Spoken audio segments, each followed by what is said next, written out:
નમસ્કાર દર્શક મિત્રો, હું છું હેતલ સોની અને તમે જોઈ રહ્યા છો આજના સમાચાર.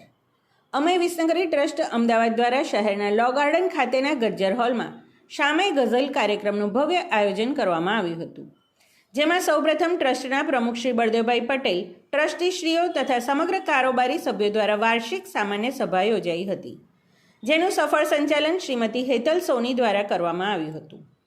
આજના કાર્યક્રમની શુભ શરૂઆત સંસ્થાના પ્રમુખ શ્રી બળદેવભાઈ પટેલ અને ટ્રસ્ટીશ્રીઓ સાથે મુખ્ય મહેમાન એવા ડૉક્ટર મિતાલી નાગ તથા હિરેન બારોટના હસ્તે દીપ પ્રાગટ્ય કરીને કરવામાં આવ્યું હતું.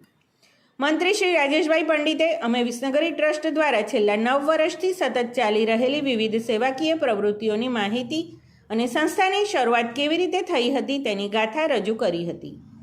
સંસ્થાના પ્રમુખ શ્રી બળદેવભાઈ પટેલ દ્વારા આવેલા મહેમાનોનો પરિચય અને સ્વાગત પ્રવચન દ્વારા સ્વાગત કરવામાં આવ્યું હતું.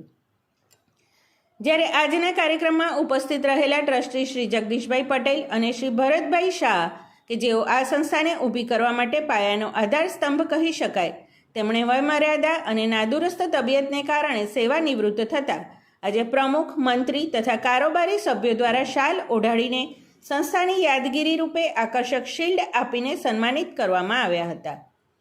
મંત્રીશ્રી દ્વારા ગત વર્ષનો નાણાકીય અહેવાલ રજૂ કરાયો હતો અને આ વર્ષની નવીન કારોબારીની જાહેરાત કરાઈ હતી, જેને ઉપસ્થિત સૌ સભ્યોએ વધાવી લીધી હતી.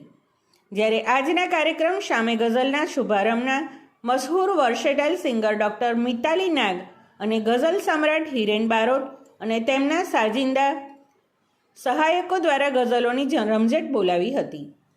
આજના શામે ગઝલ કાર્યક્રમનું સફળ સંચાલન જાણીતા એન્કર લકી છાબરાએ કર્યું હતું, જેમની એક પછી એક ગજબની શાયરીઓએ પણ આજની મહેફિલમાં ભારે જમાવટ કરી દીધી હતી. આજના કાર્યક્રમમાં અમે વિસનગરી ટ્રસ્ટના સભ્યો પરિવાર સાથે હાજર રહીને સમગ્ર કાર્યક્રમને માણ્યો હતો.